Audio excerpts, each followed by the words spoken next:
Hello everyone, এটা হচ্ছে দিওয়ালির mini blog. তো সবাইকে জানাই শুভ কালী পুজো এবং হ্যাপি দিওয়ালি। তো প্রত্যেক বছরের মতো এই বছরও আমাদের বাড়িতে টুনি বাল্ব লাগানো হয়েছিল, যেটা সব বাড়িতেই লাগানো হয়। তো আর এখানে ক্যান্ডেলসও লাগানো হয়েছিল, যেগুলো আমি জ্বালাচ্ছিলাম।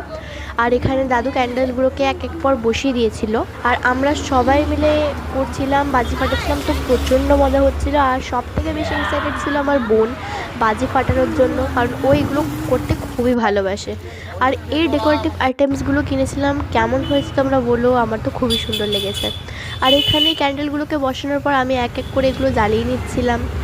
আর তারপর বলি, এখানে আমার মা দেখো ক্যান্ডেলস জ্বালাচ্ছে, আর এটা না আমি নিজের হাতে কালার করেছিলাম। তো তোমরা অবশ্যই জানিও যে এটা কেমন লাগছে। আমার তো দেখতে খুবই সুন্দর লাগছিল। আর এই দেখো আমাদের বাজির কালেকশন, এটাই আমরা আজকে ফাটাচ্ছিলাম। আর আমার বোন খুবই খুশি ছিল। প্রত্যেক বছরের মতো এই বছরে আমার বাবা আর পিসি উপোস রাখে। তো আমার ঠাকুমা বানাচ্ছিল লুচি আর আলু চচ্চড়ি তরকারি। তো আজকের মতো এতটাই। পরে দেখা হচ্ছে পরের মিনিট।